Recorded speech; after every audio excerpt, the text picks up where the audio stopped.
Merhabalar, kanalımıza hoş geldiniz. Bugün 2 sıralı yarım tila bileklik çalışacağız. Malzemelerimiz sırasıyla makasımız, 15'e 0 delikamız, mat renkte yarım tilamız, parlak renkte yarım tilamız, ufak boy bir gömlek düğmemiz, Miyuki ipimiz ve 16 numara boncuk iğnemiz. İlk önce yeterli miktarda Miyuki ipimizi boncuk iğnemize geçiriyoruz. Ben bayağı uzun koyuyorum çünkü ek yapmak istemiyorum. İlk önce stop boncuk yapıyoruz. Stop boncuk yapmak demek, boncuğun içinden 1-2 kere ters yönden girip çıkmak demek. Bu stop boncuğu daha sonrasında çıkartıp alacağız. Burada bir miktar düğmemizi bağlayabilmek için ip bırakıyoruz önceden, kolaylık olsun diye. Şimdi yarım tila bilekliğimize, 2 sıralı yarım tila bilekliğimize başlıyoruz.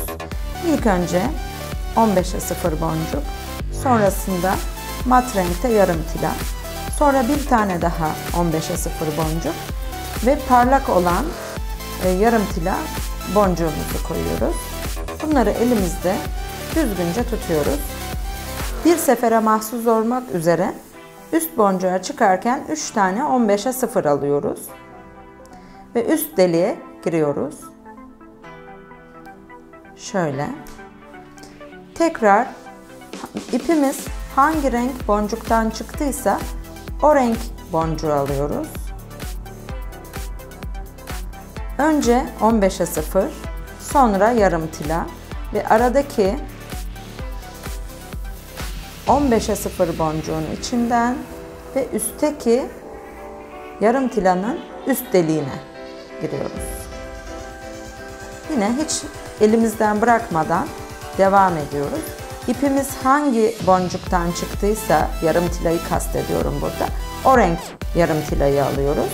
Önce 15'e 0 kum, sonra yarım tila olacak şekilde stop boncuğumuzun yanında duran kumun içinden geçeceğiz.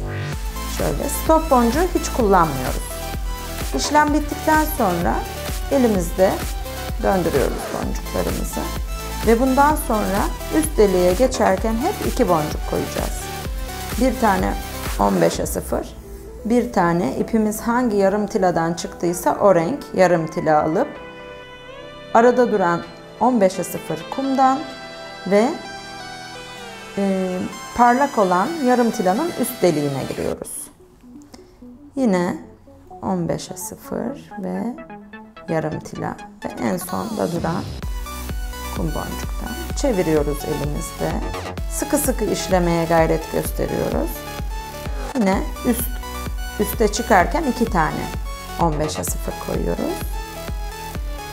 Şimdi şu an parlak olan yarım tiladan ipimiz çıkıyor. O yüzden biz de önce 15'e 0, sonra parlak olan yarım tiladan alıp burada sonda duran, sol tarafta duran kum boncuğun içinden geçiyoruz. Döndürüyoruz. Şöyle.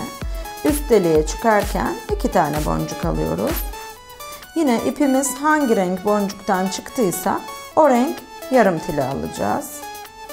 Aradaki kumdan ve diğer sol tarafta duran yarım tilanın üst deliğine gireceğiz.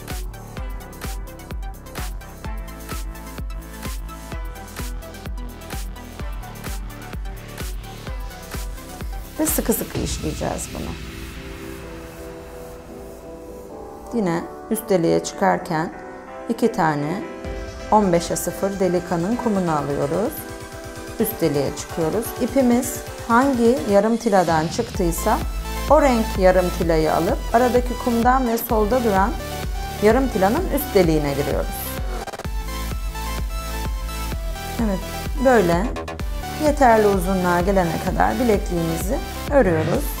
En son olarak düğmemizi takacağız şimdi. Öncelikle üst deliğe çıkıyoruz. Ve buradaki boşlukları da yine kumlarımızla kapatıyoruz. Güzel bir görüntü olmasını istiyoruz çünkü. Şöyle. 2'şer tane kum boncuk koyuyoruz.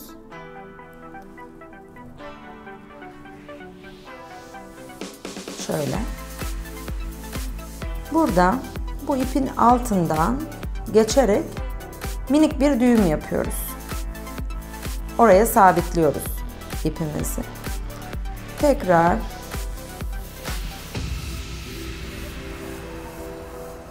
boncuklarımızın içinden geçerek ipimizi yukarı taşıyoruz.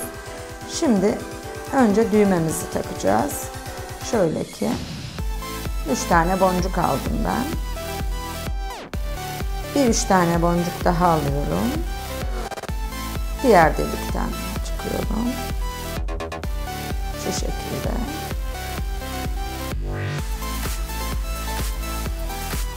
Şöyle göstereyim size, daha anlaşılır olsun. Buraya bu düğmeyi sabitliyorum. Buradaki boncukların arasından geçerek, arada minik düğümler atarak ipimi oraya sabitliyorum. Düğümün hemen orasından ipimizi kesmiyoruz. Düğümden uzaklaşıp ipimizi öyle kesiyoruz. Yine ilk başta hatırlarsanız bilekliğimize başlarken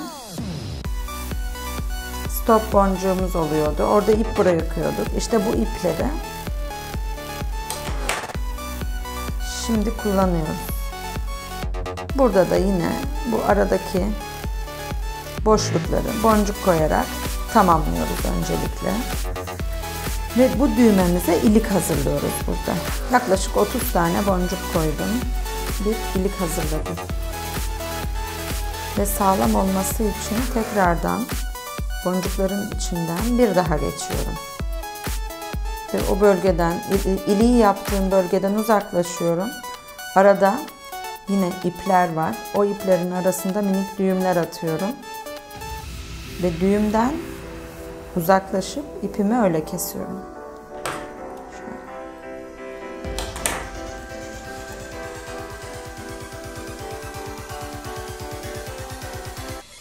Evet, bilekliğimiz hazır.